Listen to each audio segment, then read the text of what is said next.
Hello दोस्तों, कैसे हो आप? उम्मीद करता हूँ कि अच्छे हों। दोस्तों, आज बात करते हैं नेक्सा एवरग्रीन मामले में क्या कुछ नया अपडेट आ रहा है। तो दोस्तों, बात की जाए तो आज एक फिर से एक नया वीडियो रिलीज़ किया गया है कमेटी की तरफ से कि जो एक लोग हैं उनका हिसाब उन्हें ज़मीन के द्वारा कर दिया गया है।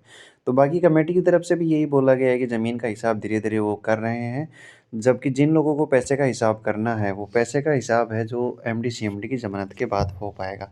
वहीं दूसरी ओर देखा जाए, आज हम बात करते हैं कि नेक्सा एवरग्रीन मामले का जो अपने राजस्थान में सरकार चेंज हुई है, उससे क्या कुछ इफ़ेक्ट पड़ेगा या फिर ये मामला है ऐसे चलता रहेगा। वैसे भी दोस्तों देखा जाए तो जैसे कि आपको पता है कि 16वीं विधानसभा का गठन हो चुका है। उसका जो अपने सीएम है, सीएम भजनलाल शर्मा को सीएम बनाया गया, ये अब सबको पता है।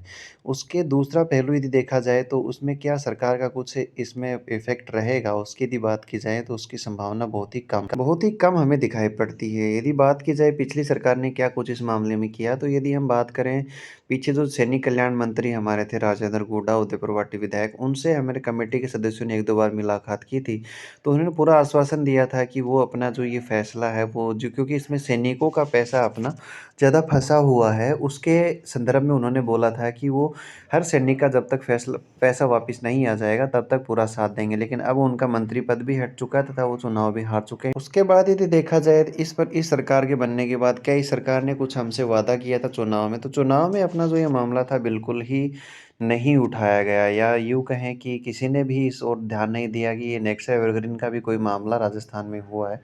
तो बीजेपी की सरकार से दोस्तों इस मामले में मुझे यही जहाँ तक मेरी समझ है उससे लग रहा है कि कुछ भी अपने लिए कुछ नया इसमें आएगा नहीं। बाकी यदि देखा जाए तो 1-2 बार ये भी रिपोर्ट आई थी कि सरकार ने एक बार फिर से नेक्सा एवरग्रीन मामले में केस दर्ज किया है जीएसटी की चोरी करने का आरोप। तो जिस तरह यदि सरकार इस मामले को फँसाएगी, जीएसटी चोरी के आरोप लगाएगी, फिर उनके ऊपर एमडी-सीएमडी के ऊपर और कोई दूसरा केस लग जाएगा, उससे ये मामला कुछ ज़्यादा ही फँसेगा।